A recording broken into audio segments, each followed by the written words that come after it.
नमस्कार, रीवा 24 के ताजा तरीन अंक के साथ मैं शैलेंद्र। सबसे पहले प्रमुख खबरें। राजस्व अधिकारियों को मिला पटवारियों और किसानों का समर्थन, सरकार पर बढ़ा दबाव। बरसों पुराना बबूल का पेड़ बना ग्रामीणों की जान का दुश्मन। कांग्रेस पार्टी 12 अगस्त को करेगी न्याय सत्याग्रह। और रक्षाबंधन को लेकर सज गए बाजार, रंग बिरंगी राखियों से बाजार हुआ गुलजार। इन खबरों सहित अन्य खबरें अब विस्तार से। रीवा में राजस्व कार्य पूरी तरह ठप हो गया है। वजह है तहसीलदारों के आंदोलन को किसानों और पटवारियों का समर्थन मिलना, जिसके बाद अब सरकार पर दबाव बढ़ता दिखाई दे रहा है। रीवा जिले में तहसीलदारों और नायब तहसीलदारों का आंदोलन तेज हो गया है। इस आंदोलन को संयुक्त किसान मोर्चा और पटवारी संघ का भी समर्थन मिल गया है। किसान नेताओं ने कलेक्ट्रेट पहुंचकर आंदोलनकारी अधिकारियों से मुलाकात की और समर्थन की घोषणा की। साथ ही चेतावनी दी है कि सरकार ने यदि फैसला वापस नहीं लिया तो किसान भी सड़क पर उतरेंगे। वहीं पटवारी संघ ने न्यायिक और गैर न्यायिक कार्यों के विभाजन को अव्यवहारिक बताते हुए तत्काल निर्णय वापस लेने की मांग की है। ये सबसे ज्यादा संकट किसानों पर आने वाला है। ये जो गैर न्यायिक और न्यायिक का जो बंटवारा हो रहा है, तो इसमें संख्या तो सरकार के पास है नहीं राजस्व अधिकारियों की, और जो संख्या है उसमें बंटवारा कर दिया। तो जो न्यायिक शाखाएं हैं, जहां पर किसान मजदूर को ग्रामवासियों को न्याय मिलता है, उनको न्याय नहीं मिल पाएगा। उनको न्याय के लिए कई वर्षों तक भटकना पड़ेगा। तो ये जो व्यवस्था है सरकार की, ये गलत है। और यहाँ पर जो विभागीय छोटे कर्मचारियों के पद हैं वो भी खाली पड़े हैं, संख्या कम है। तो इस तरह के बंटवारे से किसान मजदूरों को, जो छोटे मोटे मुकदमे हैं, सबसे ज़्यादा किसानों के मामले आते हैं राजस्व विभाग में। तो सबसे बड़ा संकट ये है कि जब आप बंटवारा कर देंगे तो उनको समय से न्याय नहीं मिल पाएगा और अधिकारी काम नहीं कर पाएंगे, उनके मामले नहीं निपटा पाएंगे। तो ये जो सरकार ये आदेश लाई, कानून लाई, इसको सरकार वापस करे।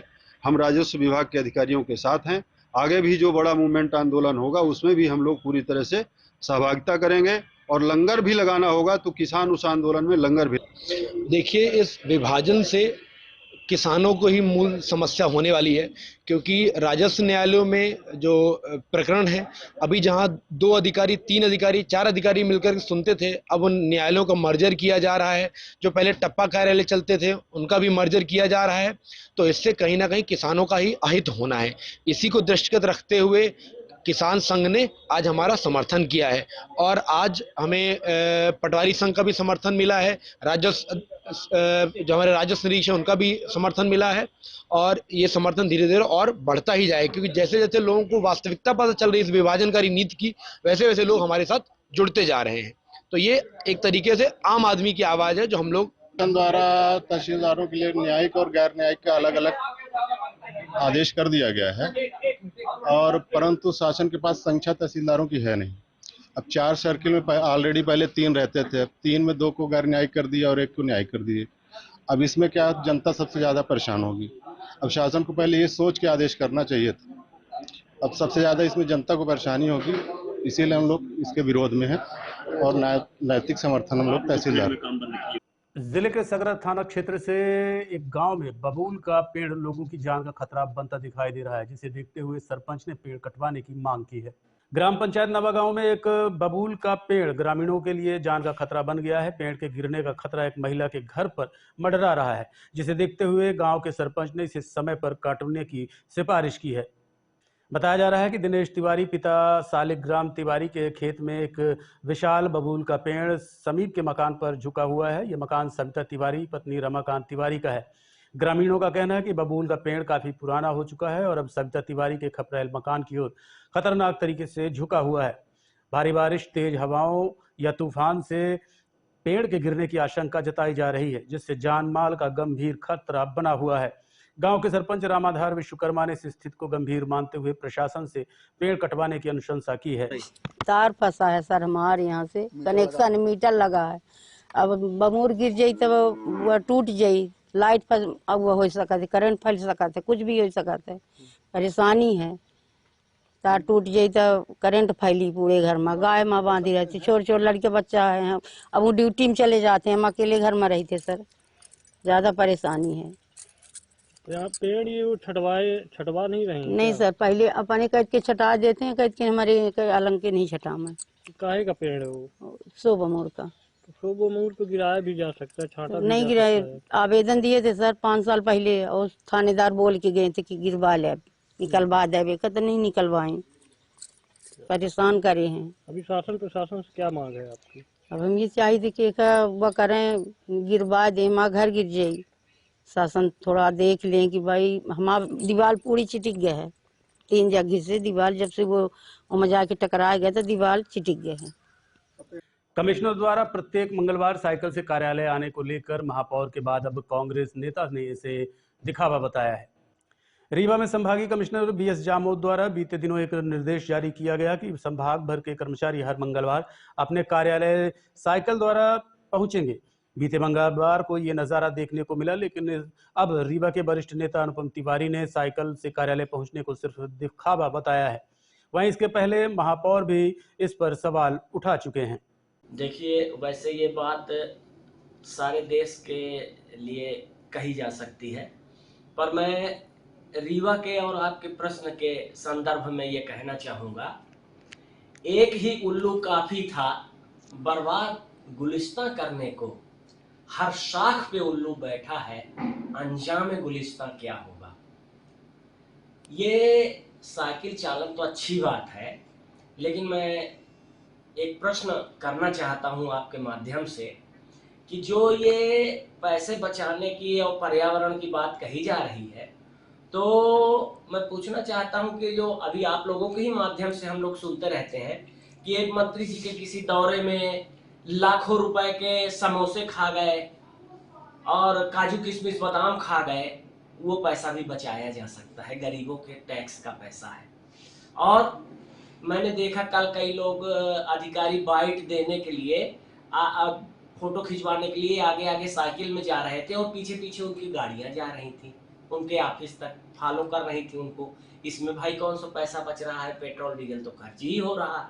और इसके अलावा भी ऐसी बहुत सारी बातें हैं। आपने लाखों पेड़ कटवा दिए, पहाड़ों को आप खोदे डाल रहे हो, कहाँ पर्यावरण का आप वो कर रहे हो है? आप तो देखिए, ये सिर्फ एक दिखावा है, क्योंकि पूरी तरह से ये जो सरकार है ये दिखावे की, ढोंग की और नौटंकी की सरकार है। और जिस तरह से अभी यहाँ प्रशासन को पूरा हाई कोर्ट ने कुछ विभिन्न मुद्दों पर जनता की संवैधानिक अधिकारों से जनता को वंचित करने के लिए फटकार लगाई है, ये आप किसी से छुपा नहीं है। तो ये अपने चेहरे को चमकाने का प्रयास किया जा रहा है, जो इसको मैं उचित नहीं मानता हूँ। इसलिए उचित नहीं मानता हूँ कि अगर वो मंगलवार को साइकिल ही चलाना चाहते हैं तो भगवान बजरंगबली स्वामी उनको सद्बुद्धि दे, और जो वो जन सुनवाई करते हैं और जो बेचारे गरीब दूर दूर से आंखों में आंसू लिए, दिल में और चेहरे में पीड़ा लिए आते हैं अपनी अपनी समस्याओं को लेके, और वो जन सुनवाई का कार्यक्रम 100% फेल रहता है, तो कम से कम संजीदगी के साथ अपने दिल में भगवान का ख्याल करके और उस जन सुनवाई के 100% लोगों का काम पूरा करे, तो हम मान लेंगे कि निश्चित रूप से आप पर्यावरण के लिए, लोगों के लिए, मानवीयता के लिए, रीवा के लिए कुछ करना चाह रहे हो। और अंत में इतना ही कहता हूं कि आप लोग 1 सितंबर से स्पीड पोस्ट में 171 साल पुरानी रजिस्टर्ड डाक सेवा को मर्ज कर दिया जाएगा। ब्रिटिश शासनकाल में 1854 से शुरू हुई रजिस्टर्ड डाक सेवा अब स्पीड पोस्ट में मर्ज की जा रही है। योजना 1 सितंबर से लागू होगी। वहीं विभाग ने कहा कि नाम में बदलाव तो होगा, लेकिन पुरानी सेवा भी ली जा सकेगी। शुल्क कम ज्यादा हो सकते हैं। जी हाँ, रजिस्टर्ड डाक सेवा हमारी शुरुआती प्रारंभिक सेवाओं में से एक है। 2 प्रकार की ही डाक होती थी, रजिस्टर्ड और सामान्य। उसका रिकॉर्ड मेंटेन होता था, इसलिए रजिस्टर्ड रखते थे। रजिस्टर्ड डाक सेवा के समानांतर हमने स्पीड पोस्ट सुविधा प्रदान की, जो रजिस्टर्ड से ज़्यादा दूरगामी और विश्वसनीय हो गई। तो आगामी 1 सितंबर से रजिस्टर्ड डाक सेवा का उसी में विलयन किया जा रहा है, मर्ज किया जा रहा है। स्पीड पोस्ट सेवा द्रुत गति से आगे बढ़ती है और उसमें डाक का वितरण आसानी से हो जाता है, घर के किसी भी सदस्य को दे देते हैं। रजिस्टर्ड डाक सेवा व्यक्ति विशेष को ही दी जाती है, उसी भर को वितरण होता है। तो यहाँ मैं निजी तौर पे अपना अनुभव बताऊं कि रजिस्टर्ड डाक की वापसी ज़्यादा होती थी, वो व्यक्ति विशेष घर पे मिलता नहीं था। दूसरी बात है, टैरिफ कई सालों से नहीं बढ़ा हुआ है, पुराना टैरिफ ही है। तो तो संभवतः शासन ने इसका ध्यान रखते हुए इसको अधिक आसान बनाने के लिए मर्ज करने का प्लान बनाया है। कांग्रेस पार्टी द्वारा न्याय सत्याग्रह का आह्वान किया गया है, जिसको लेकर स्थानीय पद्मधर पार्क में आगामी 12 अगस्त को 11 बजे से एक बड़ी जनसभा का आयोजन किया गया है। पूरे कार्यक्रम को लेकर आज कांग्रेस नेताओं ने एक पत्रकार वार्ता को संबोधित किया। भय, भ्रष्टाचार, आतंक के खिलाफ न्याय सत्याग्रह का आयोजन मध्य प्रदेश कांग्रेस कमेटी के अध्यक्ष माननीय जीतू पटवारी जी, प्रदेश के प्रभारी हरीश चौधरी जी, नेता प्रतिपक्ष उमंग सिंघार जी, उप नेता हेमंत कटारे जी, आदरणीय राहुल भैया, कमलेश्वर पटेल जी, तो सभी विधायक मध्य प्रदेश कांग्रेस कमेटी के रीवा में आके 12 तारीख को न्याय सत्याग्रह करेंगे। यहाँ पर जो झूठे केस लगाकर लोगों को भयभ्रांत किया जा रहा है, छोटे छोटे लोगों को परेशान किया जा रहा है, भ्रष्टाचार चरम सीमा पर है। मध्य प्रदेश में जंगल राज देखने को मिल रहा है। कांग्रेस की नैतिक जिम्मेदारी है, हम प्रमुख विपक्षी दल के रूप में मध्य प्रदेश में है। जनता का भरोसा भी है, जनता हमारी तरफ देखती भी है कि अगर हम न्याय के पक्ष में नहीं बोलेंगे तो इस प्रदेश में कौन बोलेगा। आज भारतीय जनता पार्टी में जिस प्रकार से प्रशासन पर दबाव बनाकर झूठे मुकदमे लोगों को बनाए जा रहे हैं, इनके खिलाफ कोई आवाज़ उठाता है, चाहे हमारे प्रदेश अध्यक्ष जी के खिलाफ अशोकनगर मुकदमा बनाया गया था, पुरानी जांचें चालू करा देते हैं, नए मुकदमे बना देते हैं। इनसे हम डरने वाले नहीं हैं। मध्य प्रदेश की जनता को न्याय मिलेगा, इनकी लड़ाई पूरी हम लड़ेंगे। इसके लिए न्याय सत्याग्रह का आयोजन 12 तारीख। देखते रहिए Rewa 24 news, city cable network. मिलते हैं इस छोटे से ब्रेक के बाद। हड्डी जोड़ एवं रीढ़ रोग तथा स्त्री रोग एवं प्रसूति रोग का इलाज एक ही छत के नीचे। विघ्नहर्ता hospital and trauma centre, hotel landmark के पास, रतहरा, रीवा। डॉक्टर संतोष सोनी, पूर्व चिकित्सक, बॉम्बे हॉस्पिटल, मुंबई। हड्डी जोड़ एवं रीढ़ रोग विशेषज्ञ, छोटे चीरे एवं दूरबीन विधि द्वारा हाथ तथा पैर की हड्डियों का ऑपरेशन। गठियावात, जटिल एवं बिगड़े हुए फ्रैक्चर का बेहतर इलाज करते हैं डॉक्टर संतोष सोनी। विघ्नहर्ता हॉस्पिटल ट्रॉमा सेंटर में ही स्त्री एवं प्रसूत रोग विशेषज्ञ डॉक्टर शैलजा सोनी भी उपलब्ध हैं, जिनकी देखरेख में नॉर्मल डिलीवरी, सिजेरियन ऑपरेशन एवं बच्चेदानी से संबंधित ऑपरेशन की बेहतर सुविधा। संतानहीन दंपत्ति तत्काल संपर्क करें। विघ्नहर्ता hospital and trauma centre, hotel landmark के पास, रतहरा, रीवा। सुविधाजनक एवं सफल इलाज हेतु आज ही संपर्क करें। विघ्नहर्ता hospital and trauma centre, hotel landmark के पास, रतहरा, रीवा। मोबाइल नंबर 7828781983 अथवा 8462956774 पर। दबंगों द्वारा जबरन कब्जा करने और जान से मारने की धमकी देने को लेकर पीड़ितों ने पुलिस अधीक्षक को ज्ञापन सौंपा है। चंद्रपुर के रहने वाले अमित पटेल और चूड़ामणि पांडे गांव के ही रहने वाले अमरेश पटेल, बब्बू पटेल व उनके पिता इंद्रभान पटेल द्वारा जान से मारने की धमकी को लेकर आज एसपी कार्यालय पहुंचे और कार्रवाई की मांग की। उन्होंने कहा कि इसके पहले भी उनके घर में हमला हुआ था, जिसकी शिकायत की गई थी। यहां तक कि पुलिस वालों के ऊपर भी आरोपियों द्वारा हमला किया गया। पीड़ितों ने मांग की है कि आरोपियों को जल्द से जल्द गिरफ्तार कर उचित कार्रवाई की जाए। सर, एसपी ऑफिस आए हैं हम अपनी रास्ता खुलवाने के लिए। मध्य प्रदेश शासन की रास्ता शासकीय है, बहुत पुरानी रास्ता है, लेकिन उस रास्ते में जो है तो मकान बना रहे थे, पिलर खड़ा कर दिए हैं बीच रास्ते में, तो हम लोग का आवागमन बिल्कुल बंद हो गया है। अब 5 साल उसमें केस लड़ा हूँ, तो केस से मैं तहसीलदार साहब के यहाँ से जीत गया हूँ, एसडीएम साहब के यहाँ से जीत गया हूँ, हर जगह से केस जीता हूँ। और तहसीलदार साहब जो है और आई पटवारी सब मिल के जीसीपी वगैरह लेकर, डंपर में माटी लेकर आए पिलर उखाड़ने के लिए, रास्ता खुलवाने के लिए अतिक्रमण, लेकिन अतिक्रमण हटा नहीं पाए, वापस चले गए। फिर दूसरी बार फिर से आए, तो अभी आए हैं 3-4 दिन हो गए।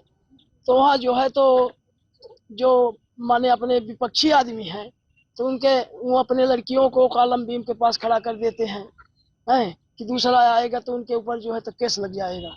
अब बच्चे लोग जो है तो हमारे स्कूल नहीं जा पा रहे हैं, सब पैक हैं, बोलते हैं कि अगर यह रास्ता से निकलोगे तो जान से मार दूंगा। कितने लोग रहते हैं वहाँ पर? है तो ज्यादा नहीं है, 8-10 लोग हैं वो अपने घर के, बाकी बहुत हैं, लेकिन वो अपने घर के 8-10 लोग हैं। तो हम लोग को निकलना मुश्किल है। अभी भी आया हूँ तो दूसरे के जमीन में पानी में घुस के निकला हूँ, 3 फुट पानी में। पटेल है इंद्रपाल पटेल, अमरेश पटेल, बब्बू पटेल, उनकी औरत है आशा पटेल, और एक का क्या दिक्कत हमारी ये है सर कि वहाँ जो 1243 जो है सरकारी रास्ता है उसमें अवैध रूप से कब्जा किए हैं, उसमें पिलर गाड़ लिए हैं और वहाँ माननीय तहसीलदार साहब 3 बार 4 बार आ चुके हैं। वो हटवाने की कई बार कोशिश की है लेकिन उनके ऊपर पत्थरबाजी की जा रही है। अभी 3-4 दिन पहले भी आए थे सर, तो हटवाने की कोशिश की है तो उनके ऊपर पत्थरबाजी किए, जेसीबी जो आई उसमें भी पत्थरबाजी किए, टीआई सर लोग के ऊपर मारपीट किए, बिल्ला उल्ला उनका पूरा निकाल लिए और शासकीय काम में बाधा डालते जिसकी वजह से शासकीय काम हो नहीं पा रहा है और हमारा सर पूरी तरह से रास्ता बंद हो चुका है। हमारे छोटे छोटे भाई बहन हैं वो स्कूल नहीं जा पा रहे हैं। कितने लोग का परिवार है जो प्रभावित है? वहाँ सर कम से कम 8-10 घर हैं जो प्रभावित है, मतलब निकल नहीं पा रहे हैं, कहीं से भी रास्ता नहीं है। इन लोग को निकलना पड़ता है सर तो घुटने तक पानी से निकलते हैं, इन लोग को कहीं से रास्ता नहीं है निकलने के लिए। हम कई बार कलेक्टर मैडम के पास भी जा चुके हैं, एसपी ऑफिस भी गए, समरिया तहसील भी गए, तो वहाँ से वो लोग बोलते हैं कि हो जाएगा, लेकिन अभी तक उसका कोई भी निर्धारण नहीं हो पाया। मेरा नाम अर्पिता। रक्षाबंधन के पावन त्योहार को लेकर बाजार सज गए हैं, वहीं लोगों ने राखियों की खरीदारी शुरू कर दी है। इस वर्ष रक्षाबंधन का त्योहार 9 अगस्त को मनाया जा रहा है, जिसे लेकर लोगों में अच्छा खासा उत्साह नजर आ रहा है। कोरोना के बाद एक बार फिर बाजार गुलजार हुए हैं। दुकानदारों ने तरह तरह की राखियां बाजारों में सजा रखी हैं। भाई बहन अपनी पसंद की राखियां खरीद रहे हैं। बाजार में अच्छा खासा माहौल देखा जा रहा है। वहीं रक्षाबंधन के त्योहार, पूजन विधि और मुहूर्त को लेकर क्या बताया ज्योतिषाचार्य संदीप शुक्ला ने, आप सुनिए। रक्षाबंधन का जो ये त्योहार है ये 9 तारीख को रक्षाबंधन पड़ रहा है और रक्षाबंधन की जो पूर्णिमा की जो तिथि है वो 1:35 तक दोपहर तक है। अतः जो है ये उदया तिथि के अनुसार तो पूरे दिन रक्षाबंधन रहेगा और इस बार रक्षाबंधन की खासियत ये है कि जो है ये भद्रा युक्त, भद्रा से अलग है, भद्रा नहीं है। हर बार जो होता है रक्षाबंधन में भद्रा पड़ जाने के कारण क्या है कि समय की पाबंदी होती है, लेकिन इस बार क्योंकि रक्षाबंधन में भद्रा नहीं है इसलिए पूरे दिन जो है रक्षाबंधन है, पूरे दिन आप जो है रक्षाबंधन जो है मना सकते हैं। 9 तारीख को पूरा दिन जो रहेगा वो रक्षाबंधन का रहेगा और रक्षाबंधन में जो है कई आख्यान जुड़े हुए हैं। हिंदू सनातन धर्म में जो है महालक्ष्मी ने जो है राजा बलि को जो है राखी बांधी थी और उस राजा बलि को रख कर राखी बांधने के बाद जो है राजा बलि ने जो है भगवान विष्णु को जो है मुक्त किया था। तो ये सनातन धर्म का आख्यान आता है। इसी तरह अगर संस्कृत आख्यान लेते हैं तो रानी कर्णवती ने जो है हिमायू को जो है राखी भेजी थी, तो अपनी मदद के लिए हिमायू को राखी भेजी थी। तो हिमायू ने जो है अपनी सेना रानी कर्णवती के बचाव के लिए भेजी थी। तो ये इसका सांस्कृतिक महत्व भी है। इससे रक्षाबंधन का महत्व जो है सामाजिक है और सामाजिक, सांस्कृतिक और धार्मिक जो है बहुत ज़्यादा बन जाता है। रक्षाबंधन के दिन जो है बहन जो है भाई के हाथों में कलाई में रेशम की राखी बांधती है। साथ में जो है भाई जो है बहन से आशीर्वाद लेता है। दीर्घायु की कामना जो है बहन भाई के लिए करती है। उसको मिठाई, अक्षत, पुष्प आदि से जो है उसका माथा टेकती है, उसकी आरती उतारती है और तिलक आदि करने के बाद जो है वो जो कुछ न कुछ पारितोषिक जो है भाई जो है बहन को देता है। देखते रहिए Rewa 24 news, city cable network. मिलते हैं इस छोटे से ब्रेक के बाद।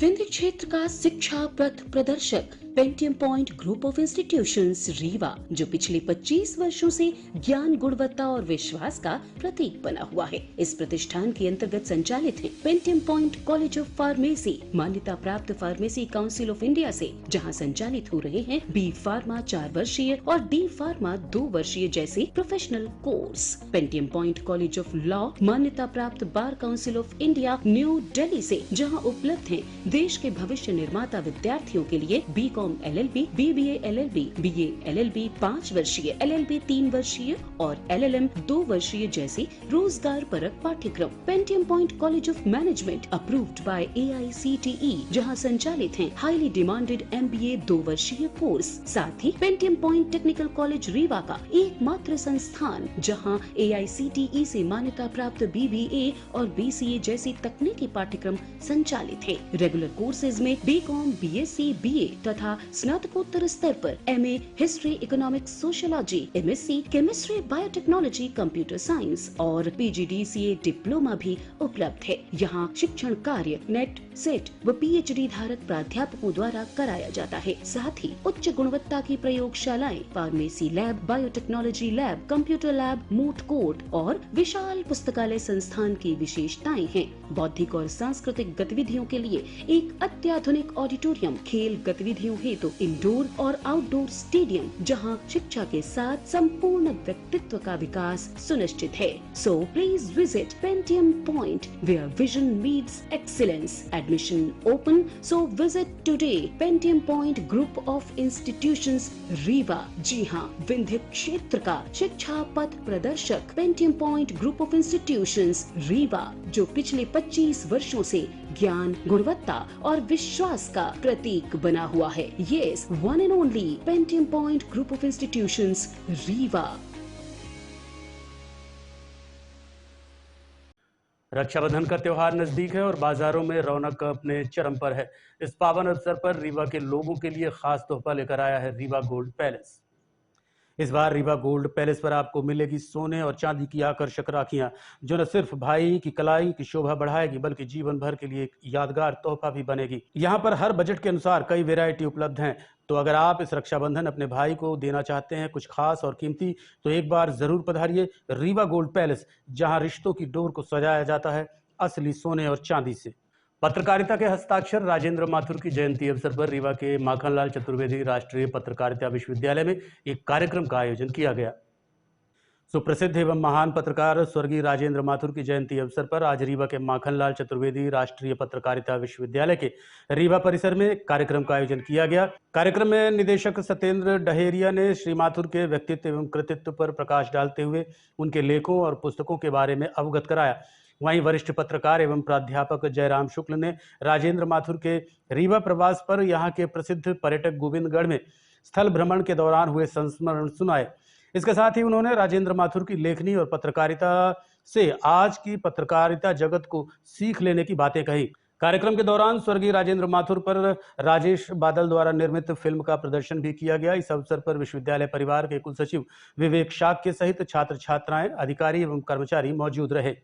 इसके बाद अंग्रेजी का प्राध्यापक होने के बावजूद भी वो उन्होंने सुनिश्चित किया कि हमको हिंदी पत्रकारिता में आगे बढ़ना है। और शरद जोशी उनके बड़े अभिन्न मित्र थे और शरद जोशी ने नई दुनिया में राहुल वारपुते से इंट्रोड्यूस कराया कि माथुर साहब कुछ लिखना चाहते हैं। और इसके बाद उनका लेखन शुरू हुआ। एक 25-26 वर्ष का स्कॉलर से जब पूछा गया कि आप क्या लिखोगे, तो उन्होंने कहा कि मुझे विदेश नीति पर लिखना ज़्यादा अच्छा लगता है। नई दुनिया में उन्होंने विदेश के मामलों में लिखना शुरू किया और एक दो लेख तो हमने शेयर किया है आज फेसबुक में। सफ़ेद पोस्ट स्वर्ग, भारत में समाजवाद का क्या भविष्य होने वाला है, ये 1963 में उन्होंने उसका आकलन कर लिया था। और उनका अध्ययन इतना गहरा था कि सभी पक्षों को पढ़कर एक निष्कर्ष तक वो पहुंचते थे।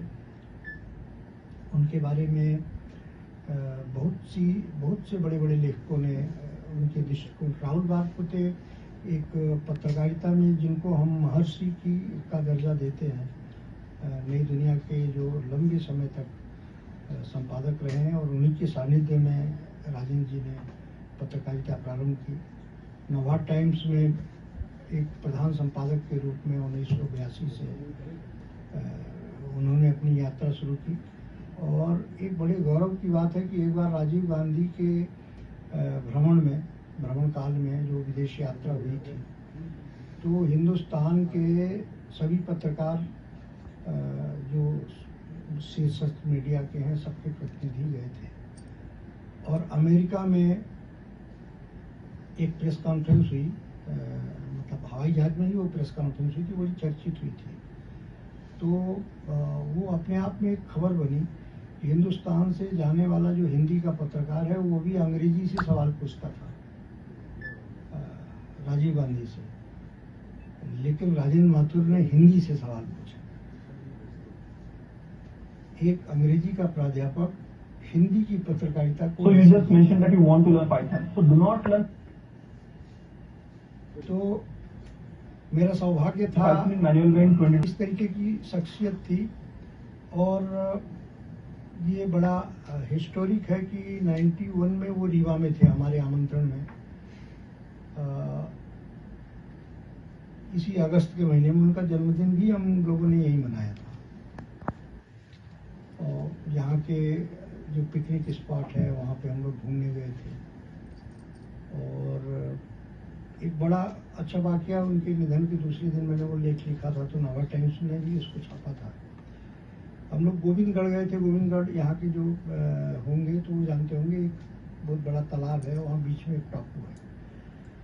तो वो टापू तक हम लोग नाव से जाते थे और फिर वहाँ पर बैठ के गपशप करते थे, खाना वाना खाते थे। तो जब नाव से चल रहे थे तो रास्ते में एक बात उठी कि यदि ये नाव डूब जाए तो टापू तक कौन पहुंच जा पाएगा। तो राजेंद्र माथुर साहब ने हाथ उठाया, सबसे पहले मैं पहुंच जाऊंगा। तो किसी ने पूछा कि आपसे तैरते बनता है? तो उन्होंने कहा नहीं, मुझसे उड़ते बनता। माथुर जी जो मूलतः हैं वो मध्य प्रदेश के पत्रकार रहे हैं और धार जिले के बदनावर तहसील में जो है राजेंद्र माथुर जी का जन्म हुआ। और प्रारंभिक शिक्षा उन्होंने अपने धार जिले मंदसौर में उन्होंने अपनी प्रारंभिक शिक्षा की। उसके बाद उच्च शिक्षा के लिए वो इंदौर आए और इंदौर में उन्होंने अपना उच्च शिक्षा प्राप्त की। और मूलतः उन्होंने अपना जो कैरियर की शुरुआत थी वो एक अध्यापक के रूप में किया। मूलतः वो अंग्रेजी के अध्यापक थे, लेकिन 1970 में जो है उन्होंने फिर अपने शिक्षकी दायित्व को छोड़कर पत्रकारिता की राह पकड़ी। और 1970 से जो है उन्होंने अपना नई दुनिया से पत्रकारी कैरियर की शुरुआत की। और 70 के बाद वो लगातार नई दुनिया को बुलंदियों पे लाया उन्होंने और हिंदी पत्रकारिता में एक अपना स्थान बनाया। हालांकि वो अंग्रेजी के भी विद्वान थे, लेकिन भारत की जो सरोकार थे, जो इश्यूज थे, भारत को नज़दीक से समझना था, भारतीय समाज को समझना था, इसलिए उन्होंने बहुभाषी हिंदी भाषी बहुभाषी लोगों तक अपनी बातों को पहुंचाने के लिए हिंदी को उन्होंने जो है वो अपनाया। हालांकि वो अंग्रेजी के भी विद्वान थे, चाहते तो वो अंग्रेजी पत्रकारिता को भी चुन सकते थे, लेकिन उन्होंने चाहा कि चूंकि भारत बहुभाषी हिंदी बेल्ट है और बहुभाषी लोग हिंदी के जानकार हैं, इसलिए उन्होंने हिंदी को अपना हथियार के रूप में बनाया और पत्रकार। आज के अंक में इतना ही। देखते रहिए रीवा 24 न्यूज। नमस्कार।